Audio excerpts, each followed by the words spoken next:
Welcome to my YouTube channel science gamma. আজ আমরা class 9-এর কোষে দেখি 2-এর সূচক চ্যাপ্টারের 5-এর দাগের অঙ্কটা করব। এই চ্যাপ্টারের সবচেয়ে ইম্পর্টেন্ট অঙ্কের মধ্যে 5, 6, 7, 8 এবং প্রমাণ করির অঙ্কগুলো খুবই ইম্পর্টেন্ট। তো আজ আমরা 5-এর দাগের অঙ্কটা শুরু করছি।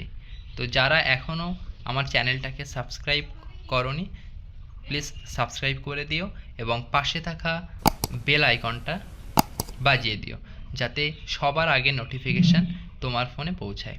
তো বেশি কথা না বাড়িয়ে আমরা অঙ্ক শুরু করি। প্রথম অঙ্কে দেখতে পাচ্ছি যে এখানে আছে x plus Z equal to 2y এবং B square equal to 4ac হলে দেখায় যে A to the power Y minus Z, B to the power Z minus X, C to the power X minus Y equal to 1। অর্থাৎ X plus Z equal to 2y আর B square equal to 4ac এই দুটো জিনিস দিয়ে আমাদের প্রমাণ করতে হবে যে এই জিনিসটা ইকুয়াল টু 1। তাহলে অঙ্কটা শুরু করি। লেখা আছে যে A to the power Y minus Z into B to the power Z minus X into C to the power X minus Y equal to 1। তো এখান থেকে আমরা দেখতে পাচ্ছি যে এখান থেকে যদি একটু ভেঙে লিখে নিই এই জিনিসটাকে, X plus Z equal to 2y বা X plus Z equal to Y plus Y, এইভাবে আমরা লিখতে পারি।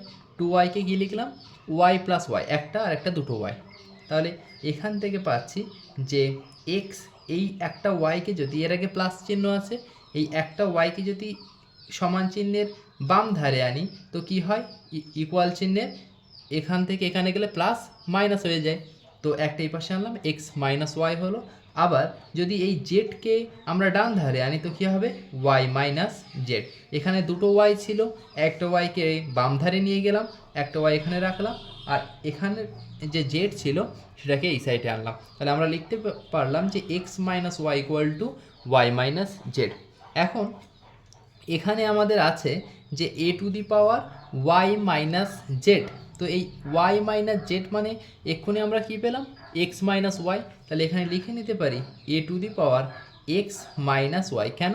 কারণ এক্স মাইনাস ওয়াই কার সাথে সমান, ওয়াই মাইনাস জেডের সাথে সমান। তাই ওয়াই মাইনাস জেডের জায়গায় A to the power X minus Y লিখলাম। তাহলে এখানটায় কী লিখব, যেহেতু X minus Y equal to Y minus Z, তাই আমরা লিখতেই পারি A to the power X minus Y minus জেডের জায়গায়। এবার কি আছে, B to the power Z minus X, যেরকম ছিল সেরকম লিখলাম, C to the power X minus Y, বাকিগুলো একই রকম লিখলাম। এখন আমরা দেখতে পাচ্ছি যে এই এক্স মাইনাস ওয়াই এর যে পাওয়ারটা আছে আর সি এর যে পাওয়ারটা আছে এই দুটো সেম। তাহলে সেম পাওয়ারের জিনিসকে আমরা পাশাপাশি নিয়ে এইভাবে লিখতে পারি, X minus Y B to the power Z minus X equal to 1। এখানে কি হচ্ছে, সেম পাওয়ার এ আর সির, তাই আমরা ব্র্যাকেটের মাথায় একটাই পাওয়ার লিখলাম। গতদিন আমরা শিখেছি যে X to the power M আর এন এর মাথায় যদি এক্স থাকে, এক্স যে কোনো একটা পাওয়ার ধরো এক্স যদি যে কোনো একটা পাওয়ার হয়, তবে যদি তাদের whole to the power X থাকে তবে এম যখন বার হবে তার মাথায় একটা তার মাথায় পাওয়ার যাবে, এন যখন বার হবে তার মাথায়ও পাওয়ার যাবে। যদি ইন্ট্রোডাকশান ক্লাসটা না দেখে থাকো তবে ডেসক্রিপশানে লিঙ্ক দেওয়া আছে, তোমরা সেখান থেকে দেখে নিও। তো এখানে M to the power X, N to the power X হচ্ছে। একই রকমভাবে এখানটায় কি হলো, যে আমি দুটো পাওয়ার ছিল সেটাকে ব্র্যাকেটের মধ্যে একটা পাওয়ারের মধ্যে লিখে নিলাম। তাহলে এখান থেকে কী পাবো, এসি। আবার এসি মানে কি লিখতে পারি, এসি ইকুয়াল টু তো পি স্কোয়ার। তাহলে এখান থেকে লিখতে পাচ্ছি যে B square to the power X minus Y into B to the power Z minus X equal to 1। কেন লিখতে হবে, যেহেতু অঙ্কেই বলা আছে B square equal to AC, তো এখান থেকে আমরা পেলাম এটা। আবার গতদিন শিখেছি এক্স টু দি পাওয়ার যদি এম হয়, তার পাওয়ার যদি এন হয়, তো কারোর মাথায় পাওয়ার তার মাথায় আবার পাওয়ার, তো উপরে দুটো পাওয়ার গুণ হয়, এম ইন্টু এন এরকম হয়। তাহলে এখানটায় দেখতে পাচ্ছি যে বি এর মাথায় পাওয়ার, তার মাথায় আবার পাওয়ার, তাহলে কী হবে, এই দুটো পাওয়ার গুণ হবে, তাহলে টুর সাথে এক্স মাইনাস ওয়াই গুণ হবে।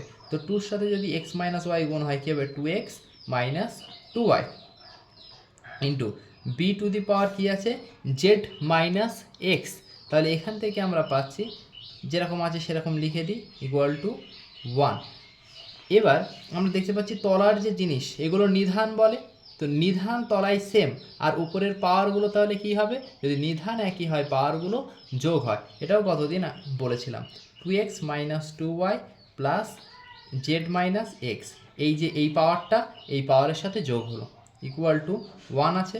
এখন তাহলে 2x থেকে এই একটা এক্স বিয়োগ করতে হবে, 2y plus Z equal to 1, বা এখান থেকে পাচ্ছি বি ইকুয়াল টু দুটো এক্স থেকে একটা এক্স বিয়োগ করলে হয় x, x minus 2y plus Z equal to 1। যদি এটাকে আরেকটু সাজিয়ে লিখি, বি এই এক্স প্লাস জেডটা এর পাশে আনলাম, 2yটা পরে নিয়ে গেলাম, এটা ইকুয়াল টু হবে 1, বা B equal to X plus Z মানে কি, এক্স প্লাস জেড মানে অঙ্কের প্রথমেই বলা ছিল 2y, তাহলে এখান থেকে লিখে দিতে পারি 2y minus 2y equal to, তাহলে কত হবে, তো এখানে অঙ্কগুলো বা দিয়ে করতে পারো, এখান থেকে বা দিয়ে করতে পারে। এই ওয়ানটা তো প্রমাণ করতে হবে, সরি এই পাশে ওয়ানটা লেখার কোনো দরকার নেই, এটা প্রমাণ করতে হবে। বা বি 2y থেকে 2y বাদ দিলে কত হয়, 0। এখান থেকে পেলাম বি টু দি পাওয়ার 0 মানে কত হবে, 1। এটাই হচ্ছে প্রুফড, এটাই প্রমাণ করতে হবে। এই পাশে সমান চিহ্ন দেওয়ারটা কোনো দরকার নেই, এখান থেকে আমরা বা দিয়ে করব।